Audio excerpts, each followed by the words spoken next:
Buenas tardes, retomamos entonces estas videoconferencias.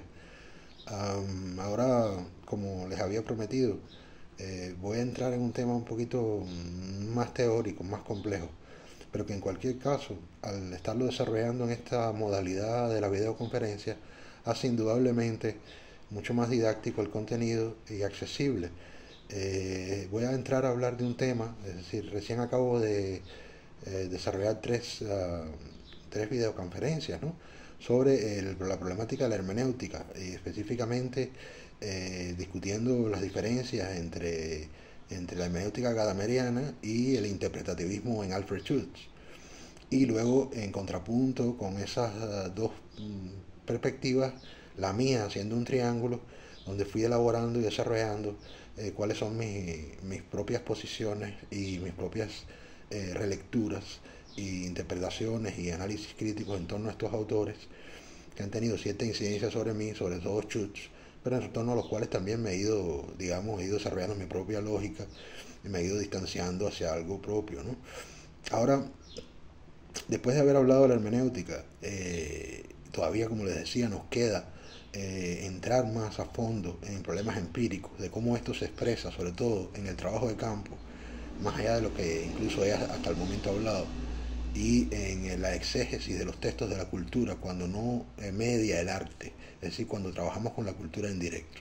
Ahí hay una cantidad de problemas de metodología de la investigación, de lo que se llama en inglés research methodology, que son centrales en mi teoría, porque muchas de mis teorizaciones tienen como constatación empírica, como correlato empírico, sobre todo problemas dirigidas a la metodología del modo de conducir un research.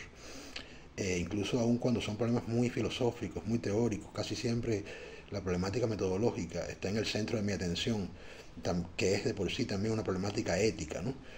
Y no en balde, y justamente es por ello que esencialmente soy un endometodólogo, es decir, estoy esencialmente trabajando, incluso aún cuando trabajo la semiótica, y me meto, o sea, y entro de lleno en escritos de teoría del signo y de semiótica, en su conjunto. Lo que estoy haciendo yo siempre es sociología fenomenológica, aún allí donde estoy analizando el lenguaje, eh, endometodología.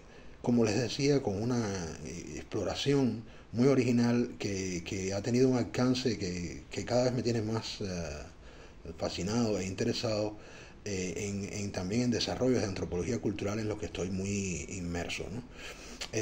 Ahora voy a entrar desde otro lado que se articula con este anterior de la hermenéutica, que está en una relación dialéctica con él en mi manera de trabajar, en mis libros autorales, pero que merece y amerita y requiere además, para la comprensión, tratarse en su diferencia, en su especificidad. De hecho, es un tema al cual le dediqué un libro, uno de mis libros más, digamos, más enfocado, ¿no?, en los problemas metateóricos, que es mi libro El correlato del mundo, interpretante y estructura en la teoría cultural postmoderna. Vamos a ver cómo esta problemática que vamos a abordar ahora, de una manera muy interesante, va conduciendo, en la medida en que yo me voy moviendo, de problemas lingüísticos, muy metateóricos, ¿no?, y de problemas semióticos, de teoría del signo. En la medida en que yo en el correlato del mundo voy moviendo estos análisis hacia un plano que envuelve mover conceptos de, por ejemplo, que yo he retrabajado, ¿no?, que yo he reconsiderado a propósito de la ciencia de la semiótica de Charles Sanders Peirce, cómo yo voy rearticulando estos conceptos y haciéndolos entrar en una metodología de trabajo, de research, que se refiere a la sociología y a la antropología cultural. Vamos a ir viendo cómo esos desarrollos que yo voy haciendo de los conceptos piercianos y los nuevos conceptos que yo voy desarrollando a propósito de eso, los míos propios, van rearticulando todo ello de regreso a una dialéctica que devuelve la lingüística y la semiótica a la lógica, digamos, en la cual tanto lingüística como semiótica tienen su origen. Y cómo yo voy dialectizando estos problemas ya en el siguiente libro, después del correlato del mundo, que es Pensando Ciencia. Vamos a ver cómo estos problemas van imbricándose unos con otros, ¿no?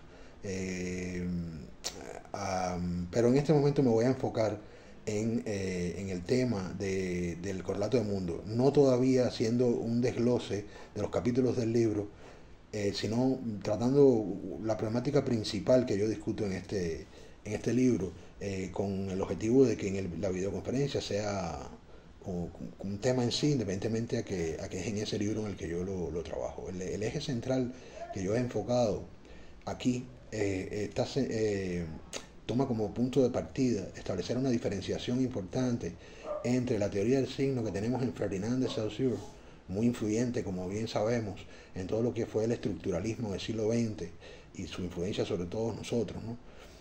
Tanto en lingüística como en semiótica y en ciencias sociales, eh, y en el pensamiento incluso de fin de siglo. Todavía Saussure ha sido una referencia.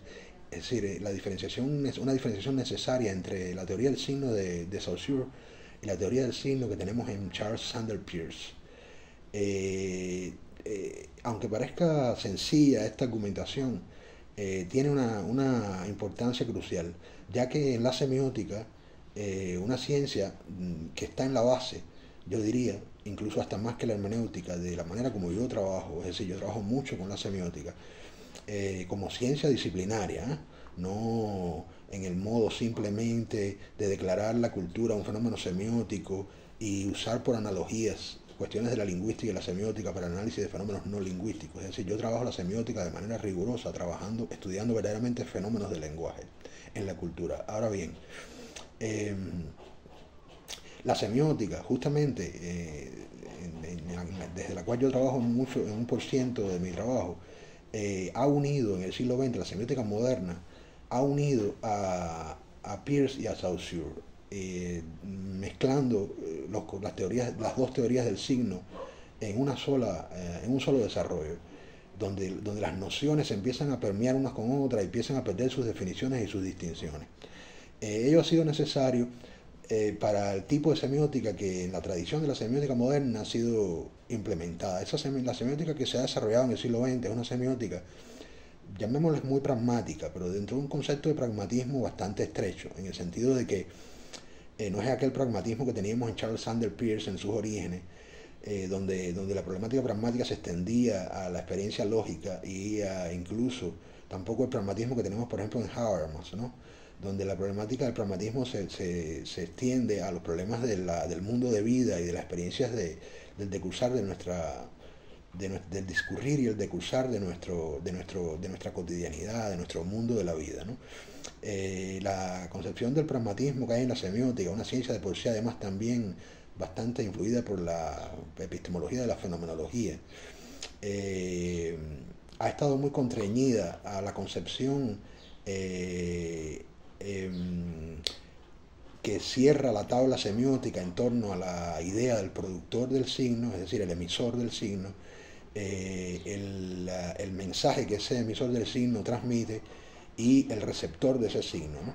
Y por lo tanto, debido a que se ha contrañido mucho en esa pragmática de elaborar el mensaje, enviarlo, ¿no? O sea, ser su productor, su emisor, y luego el mensaje en sí como algo provisto de códigos que son más o menos decodificables dentro de una matriz informacional para un lector o un espectador o un receptor, ha obligado a unir y ha tenido razón de ser. Es cierto que dentro de esa pragmática muchas diferencias entre Peirce y Saussure se hacen inútiles, ¿no? En realidad es una pragmática que obliga un poco a conciliar las dos teorías del signo.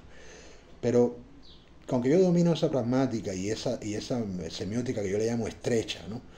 Y inevitablemente la tengo que considerar cuando escribo, por ejemplo, sobre arte, donde la problemática de los signos está muy contrañida al hecho de que un autor ha emitido un mensaje que es la obra con su lenguaje y luego esa obra debe ser leída por un receptor, donde el trabajo de crítica un poco tiene que captar ese principio para poder analizar los lenguajes de las obras.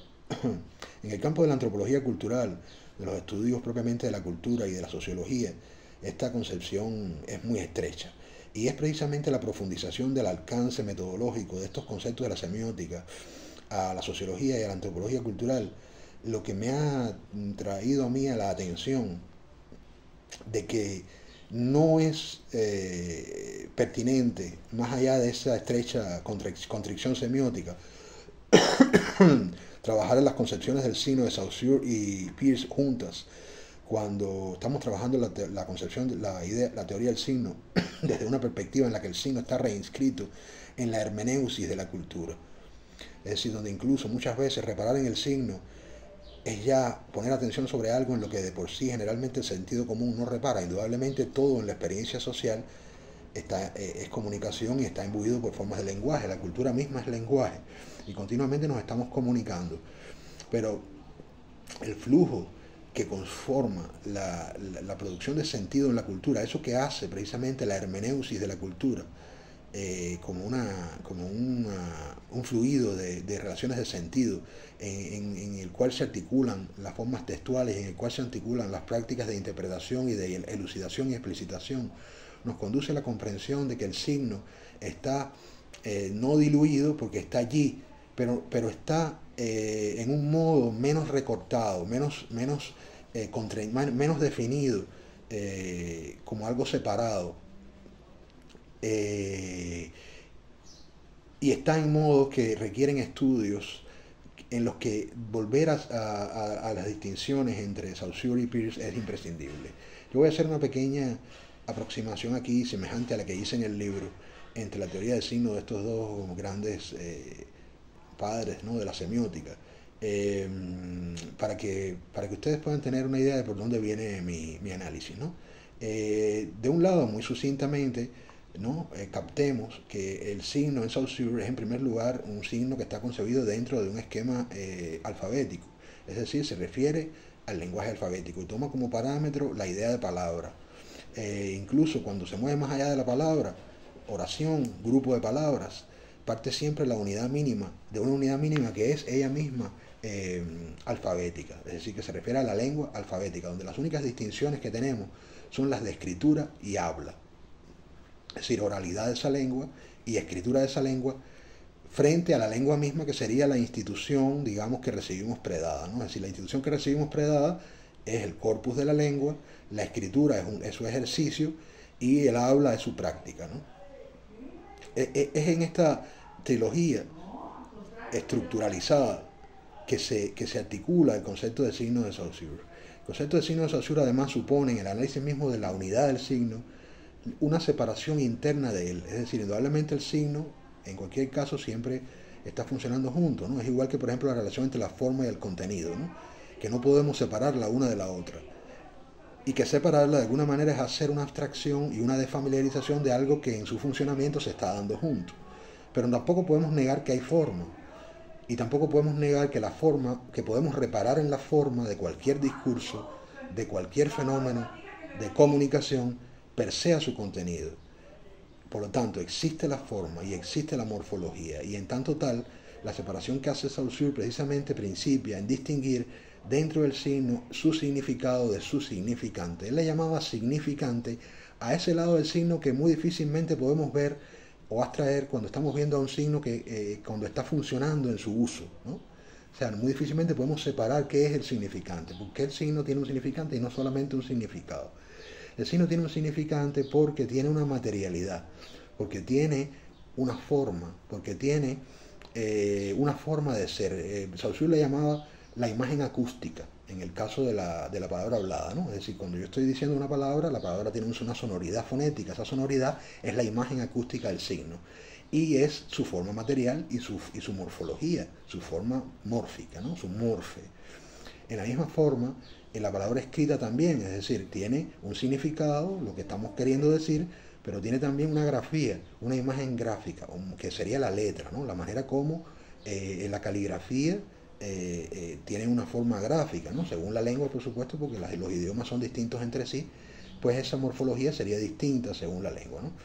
La problemática del significante ha dado mucho, de esta separación que hace Saussure del signo, ha dado mucho que decir. Por un lado, se ha reparado mucho en el siglo XX en que esa relación es arbitraria. Por un lado es arbitraria supuestamente porque indudablemente el signo no tiene esa misma morfología en distintas lenguas. Es decir, el significado, por ejemplo, de la palabra mesa o de la palabra árbol o de la palabra hombre es el mismo en todas las lenguas, pero la materialidad, la forma de la palabra es diferente, ¿no?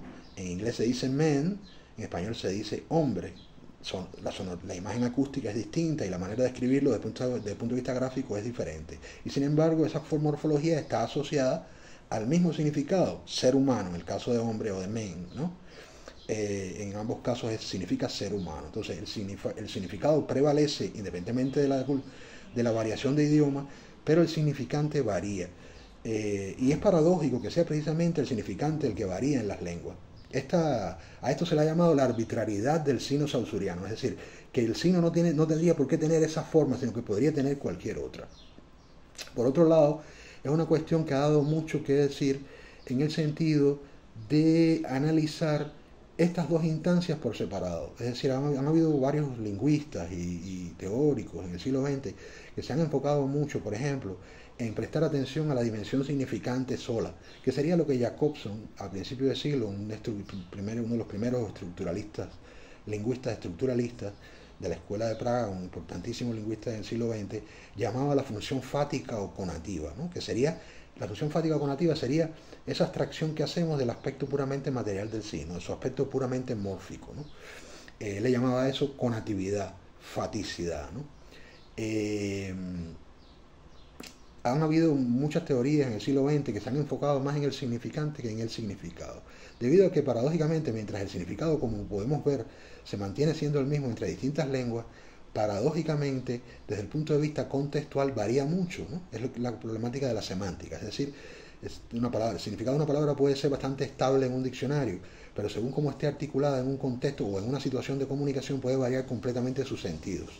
En ese sentido, mientras la morfología, al cambiar de lenguas, parece más inestable, porque cambia continuamente su forma, y mientras el significado mantiene su universalidad, insólitamente, dentro de una misma lengua, es al revés. Es decir, la morfología sigue siendo la misma, con una cierta universalidad, con una cierta invariabilidad, y el que viene a cambiar continuamente es el significado. Fíjense qué interesante estas contradicciones, estas complejidades de la problemática saussuriana del signo, a la cual por supuesto aquí yo estoy mencionando un conjunto de problemas de antropología cultural que no están propiamente desarrollados de esa manera en Saussure, pero que se desprenden por supuesto de su manera de tratar al signo, ¿no? Es decir, aquí hay algo importante que entender. Saussure, una de las cosas más importantes que hace es que él intemporaliza la lengua.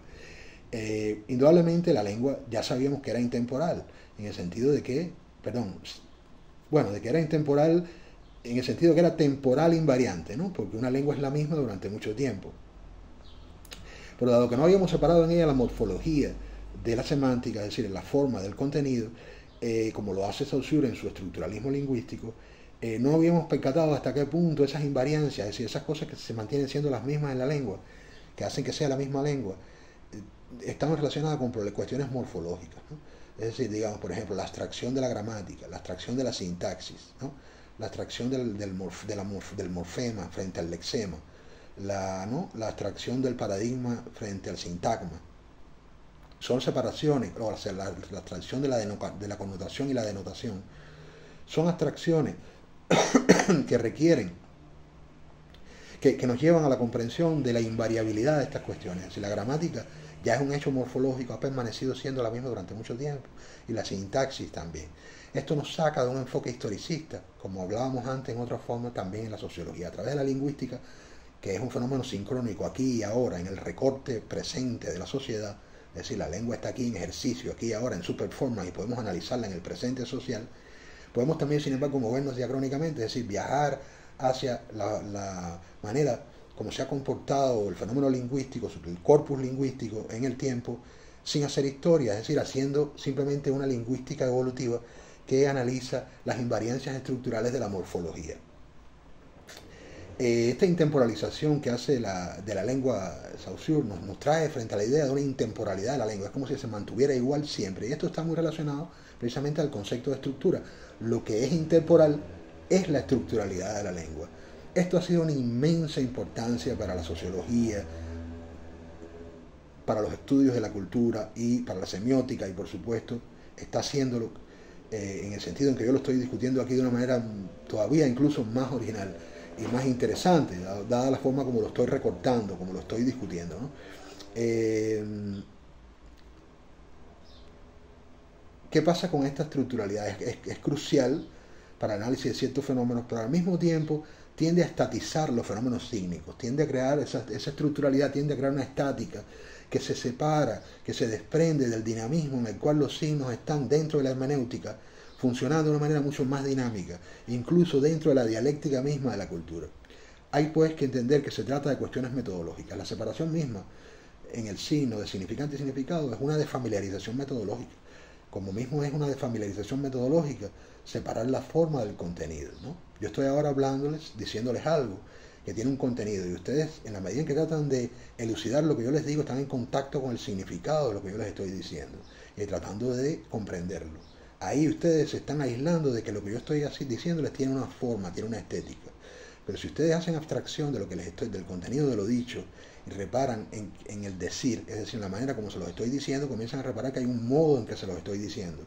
Ese modo en que se lo estoy diciendo, una vez lo comienzan a mirar, comienzan a desfamiliarizarse del significado de lo que estoy diciendo, se separan de entender lo que les estoy diciendo como un contenido, comienzan a percibir cómo se lo estoy diciendo. Ahí están reparando en la morfología, en la estética, en lo conativo, en lo fático, en el elemento de lo que Saussure llama lo significante en el signo. Ahora bien, recordemos que ya esto es una traslación a un campo translingüístico. Estamos trayéndonos un concepto que es el concepto de significante, que Saussure lo concibió en el espacio de la lengua alfabética para el análisis de una forma del discurso que es oral, en el cual nos estamos desplazando a un área en el cual ya no estamos analizando signos concretos y por lo tanto ya estamos comenzando a mover el concepto de significante fuera de su área de concepción originaria. Ahora bien, ¿por qué yo les estoy enfatizando todo esto? Porque el significante en el signo de Saussure, por ser la forma y la morfe, la materia pura, es precisamente aquello que no es transparente respecto al referente. Es decir, un signo tiene en el mismo Saussure significado, significante, pero también tiene objeto del signo, ¿no? Es decir, no es lo mismo la fotografía del mueble que el mueble. La fotografía del mueble es el signo, el mueble es el objeto del signo, ¿verdad? Y la fotografía del mueble tampoco es completamente su significado. Su significado requiere de una interpretación para darle un sentido. La simple reproducción del mueble, aunque es un signo representacional, todavía no es propiamente su significación. Entonces, el signo se compone de tres aspectos en Saussure. El significado del signo, su significante, que es su aspecto mórfico, y el objeto, que vendría a ser el referente. Aquí ya me estoy sirviendo, como hace la semiología moderna, de Peirce, porque estos análisis que hice son de un fenómeno visual y no alfabético. Por lo tanto, aquí estoy ya trabajando con Peirce, ayudándome con Peirce para explicar a Saussure, que es un poco lo que hace la sociología moderna, unirlos. Como yo les decía, es importante mantenerlos separados. Vamos a terminar con Saussure.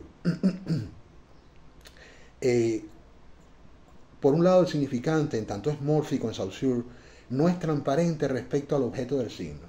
O sea, en él hay opacidad. No hay transparencia, ni reflejo, ni mímesis respecto a aquello sobre lo que el signo versa, respecto a lo cual el signo versa, que sería su objeto, su referente, ¿no? Al no ser transparente, en el signo de Saussure, solo el significado mantiene una relación con el objeto y puede ser relativamente transparente respecto a ese objeto significándolo. Ahora bien, el que hace que un signo sea otra cosa respecto al objeto es sobre todo el significante. Es precisamente ese lado mudo, ese lado sordo, ese lado y no transparente, ese lado opaco, no transluciente de la morfología del significante, ese lado que no conecta con el objeto del signo, el que nos hace reparar en que el signo es algo en sí, en Saussure, y por lo tanto, si tiene una materialidad propia, una existencia propia, y por lo tanto, separado del objeto, lo reemplaza. Entonces, en el signo de Saussure, lo que sustituye al objeto es el significante, no el significado. Por otro lado, es crucial entender que también hay formas, como les decía, algunos teóricos que lo han tratado con el mismo Roland Barthes, hay modos de moverse solo entre los significantes. Incluso hay algunas teorías que han aprovechado, usado a Saussure, la teoría del signo de Saussure, que se han movido más en la dirección del significante que la del significado, diciendo, al final, esto es lo que en semiótica se llama el concepto de la sustancia de la expresión, diciendo, en definitiva, para escribir escribimos grafía, para hablar producimos sonido. Un lenguaje para ser producido tiene que tener una forma, y como tal lo que hacemos es enlazar significantes, no propiamente significados. Y es a través de enlazar significantes que vamos produciendo los sentidos que van conectando a los significados, ¿no? Esta idea es un poco contradictoria y compleja, ya que cuando nosotros analizamos la lógica del significante en sí misma, nos damos cuenta que él es pura materia, él es pura morfa, él no tiene un sentido. Y cualquier sentido en realidad lo recibe del significado. Yo ponía a un amigo, a Alberto Méndez, en un trabajo nuevo que estamos haciendo titulado Rumbo, un ejemplo. Le decía, imaginemos la palabra hombre en 3 dimensiones hecha en madera, ¿no? E imaginemos a un japonés que está frente a esta palabra y no la entiende porque no habla la lengua española. Y lo que ve es pura materia, pura forma, elementos de madera, ¿no? Con unas curvas y unas formas. Para él, en ese momento, ese japonés está verdaderamente frente a lo que sería el significante puro, donde ese significante no está aún significando nada, es pura morfe. Entonces, estas teorías que han tratado de ver cómo es el enlace entre significantes el que genera los significados, son interesantes pero a la vez contradictorias. En tanto, es cierto que lo que en lógica, ¿no? Y esto es un análisis que yo he hecho, que lo que hace al significante, lo que le da su verdadera relevancia, es su relación con la diferencia. ¿Qué es lo que hace que un significante tenga importancia para un signo? Precisamente que es lo que produce que dos signos sean distintos entre sí. Dos signos son distintos entre sí porque tienen una morfología distinta. Una palabra y otra palabra se escriben diferente o suenan diferentes. Entonces, aquí el significante está jugando el rol de lo que Hegel llamaba en lógica la nada. Sería el cero en matemática, ¿no? Tiene una importancia lógica, pero por nulidad. Se ve, por ejemplo, en los problemas de la dialéctica de los pares, de las diádicas, los problemas diádicos de la dialéctica. Por ejemplo, el ejemplo que yo siempre, que creo que incluso en estos videos ya lo mencioné, porque es muy ilustrativo, ¿no? Cuando Hegel dice, no hay arriba sin abajo, quitamos el abajo y el arriba deja de ser arriba. Sigue siendo una posición en el espacio, pero ya no es arriba. ¿Por qué? No es que era algo en sí, arriba, no. No tenía su identidad, no la recibía de sí misma, la recibía de su relación con su opuesto. Lo que lo hacía ser en sí un arriba era su relación con un abajo. De ahí la importancia del abajo. Si quitamos el abajo, deja de ser arriba y a la inversa. Este es un problema lógico dialéctico hegeliano muy importante, que es el que nos permite distinguir de qué manera el cero, la nada o lo diferencial, es decir, la diferencia pura, que no tiene ella misma sentido ni significado, puede operar una distinción importante a nivel lógico. Es decir, lo que hace que los signos signifiquen es su significado, no su significante. Pero al mismo tiempo, sin significante, no habría diferencia entre los signos, por lo tanto, un significante y otro no podría cada uno tener su identidad en su diferencia con el otro, que es su distinto o su negación. Hasta aquí hemos visto algunas cuestiones cruciales de Saussure. Por supuesto que hay muchos otros alcances en la teoría de Saussure y yo podría poner ejemplos, me podría poner ejemplos, pero yo creo que está bien hasta acá. Ahora bien, veamos ahora lo distinta que es la teoría del signo de Peirce y remarquemos en esas diferencias para luego ver qué distintas son las implicaciones que tiene para la sociología y la antropología cultural el trabajo con estos dos conceptos de semiótica, ¿no? De teoría del signo. De manera muy resumida, porque la teoría del signo de Peirce es muy compleja, y todo esto además puede ser ido a leer directamente en mi libro El correlato del mundo, donde le dedico un amplio desarrollo a esto, mucho más que lo que estoy aquí analizando. Claro, también mucho más teórico y más abstracto y menos inaccesible, es decir, un trabajo más especializado que requiere pues leer, ¿no? Y demás.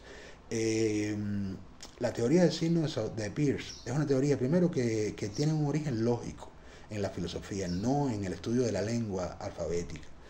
Está basada en percepciones, en observaciones de fenómenos visuales en la vida cotidiana y viene muy ligada a la problemática de cómo nosotros distinguimos la presencia de los objetos en el mundo visual, es decir, cómo son las cualidades de las cosas las que nos permiten distinguirlas entre ellas y de qué manera nosotros operamos una síntesis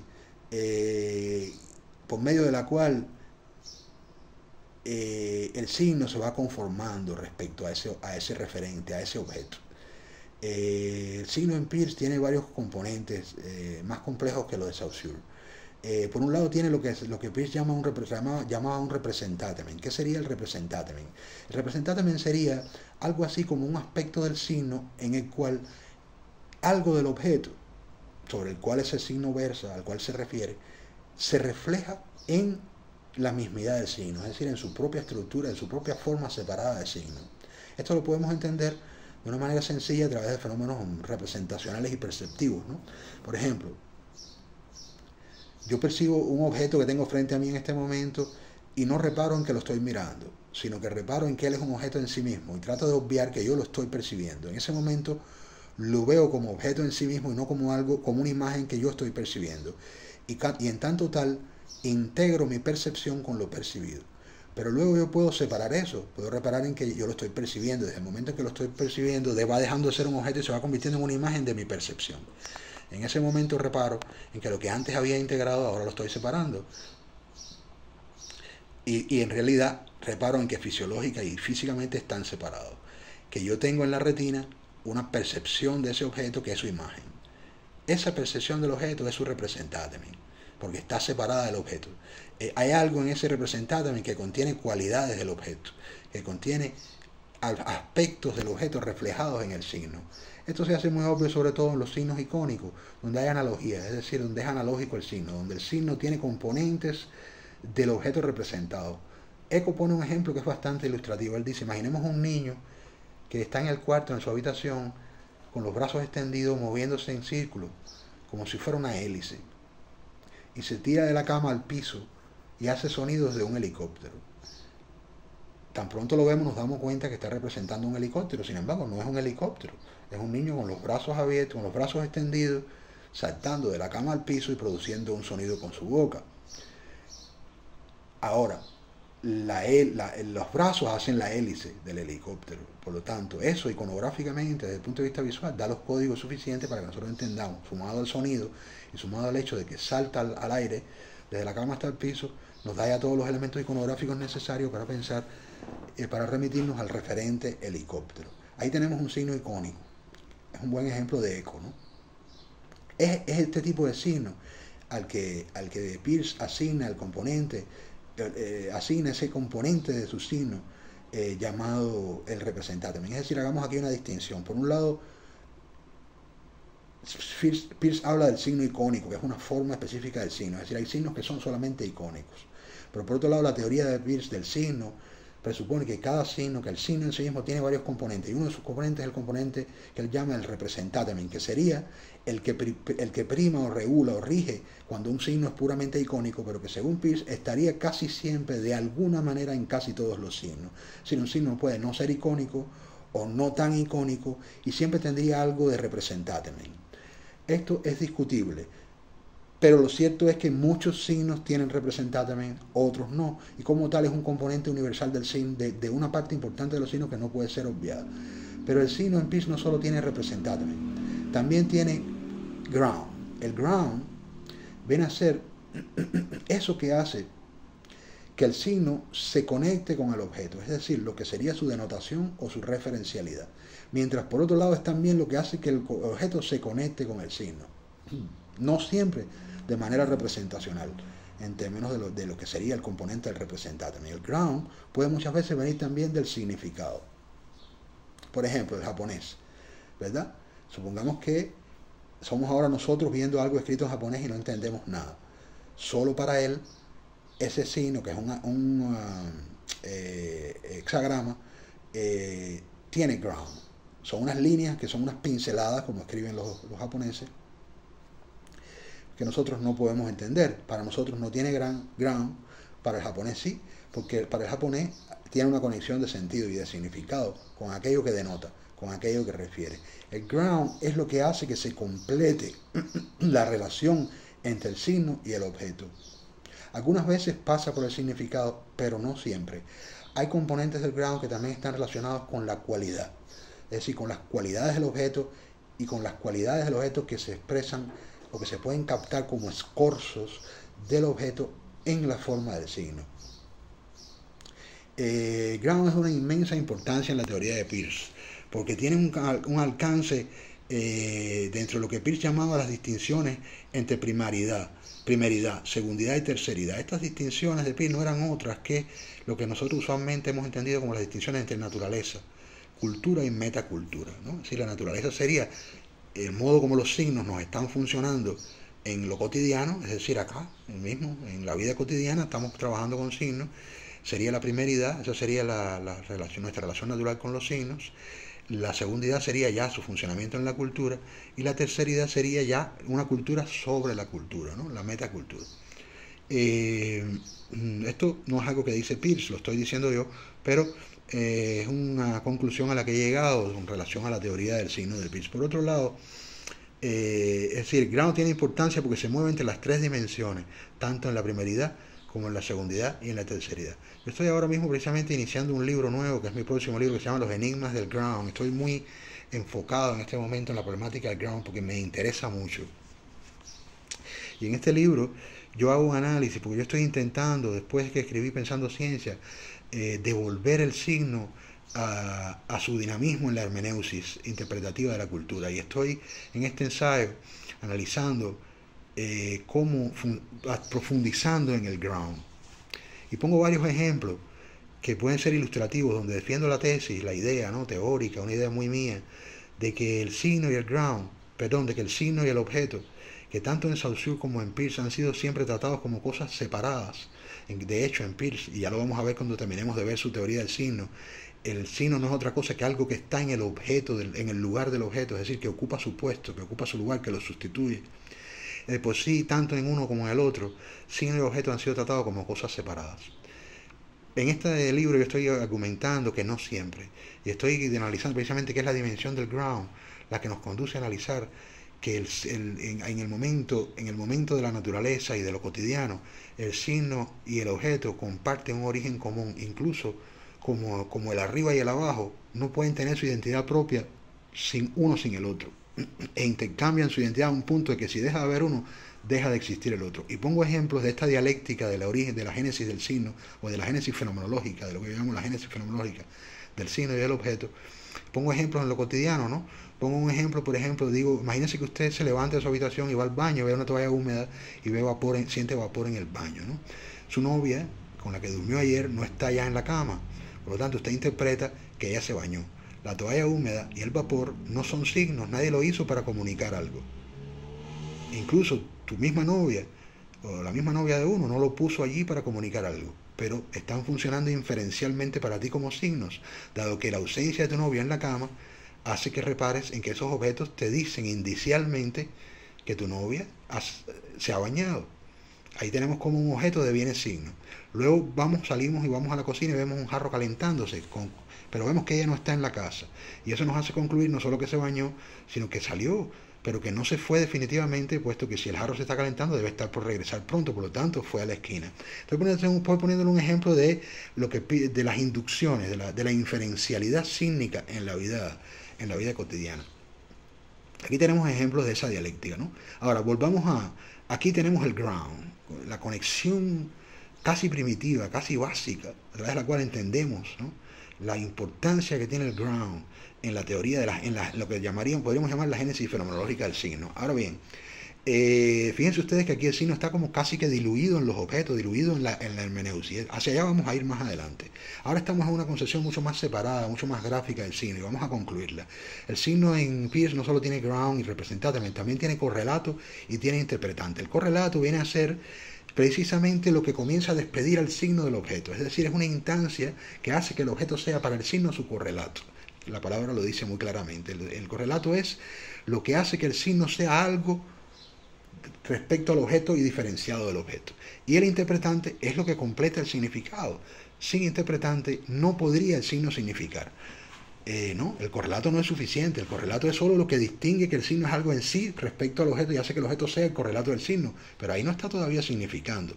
En el ground hay conexión, hay denotación y referencialidad. Y en el representante hay reflejo y mímesis. Pero en ninguno de estos conceptos hay significado.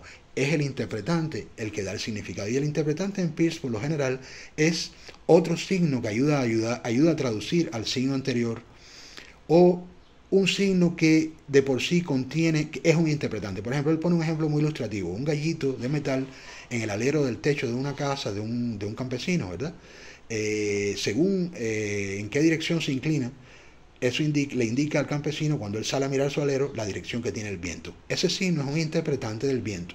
Ahí tenemos el ejemplo de un interpretante.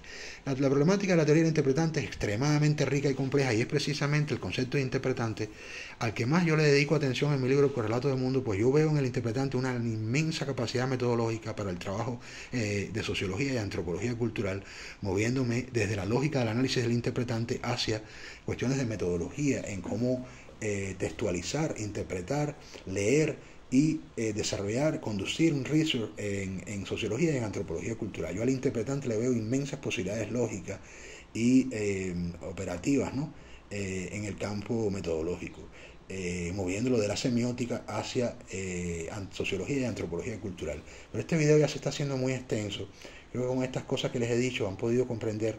Hay muchas otras cosas que no les he dicho. La teoría del signo de Peirce se divide en tricotomías. Esta es solo la primera. Hay otra que es la distinción entre signo, entre ícono, indicio y símbolo. Y hay otra, la distinción entre rema, ley y signo, sin signo, y y hay otra más. Es decir, la teoría del signo de Peirce es muy compleja, muy rica, pero no, creo que ha sido muy clara la diferencia. Ahora, no voy a poder en este video aún extenderme hacia la aplicación que yo estoy, hacia el modo como yo estoy retrabajando y reteorizando el alcance de todos estos conceptos y de todos estos análisis que he hecho aquí, en que por un lado he presentado muy sucintamente las diferencias entre la teoría del signo de uno y otro, pero por otro lado ya también he comenzado a dar los caminos, las pistas de las relecturas y las reteorizaciones que yo estoy haciendo de esto, pero aún no lo suficiente. Ello será en un próximo video. También están pendientes algunas referencias bibliográficas de videoconferencias anteriores, no lo voy a olvidar, así como también detallar y dar más aproximaciones más adentradas y desglosadas a los libros sobre los que he ido pasando, pero que no he desglosado, ¿verdad? Como los dos siguientes a aquellos de los que ya le he hablado, que son El Horizonte Intramundano, El Self y el Acervo. Voy a detallar en esos libros. Después, Repensando la Antropología Urbana, La Elucidación Semántica, Repensando la Intertextualidad, y ahora estos dos, los más teóricos, que en los cuales ya estoy entrando, yo voy a detallar sobre aquellos libros, y también voy a detallar sobre estos, los dos más teóricos, con el Correlato del Mundo, Interpretante y Estructura en la Teoría Cultural Postmoderna, y Pensando Ciencia, Nuevas Avenidas Fenomenológicas entre Filosofía y Sociología, que no por gusto estoy entrando en estos dos libros. Ahora estoy en el Correlato del Mundo, voy a entrar en problemas teóricos de este libro y del siguiente, porque son necesarios, es necesario pasar por ellos para volver sobre los anteriores de una manera que sea más, digamos, que ofrezca un tour más claro en torno a cómo están ahí discernidos los problemas de las decisiones de los capítulos, de los problemas que yo discuto en esos libros. Es decir, no por gusto me he adelantado a contenidos, también incluso al trabajar la hermenéutica, que se mueven a los libros posteriores para luego regresar sobre los anteriores, porque ayudan precisamente son libros metateóricos, a clarificar la entrada a aquellos libros. Muchas gracias, estamos en contacto, espero les haya gustado y les haya sido de utilidad. Nos vemos pronto.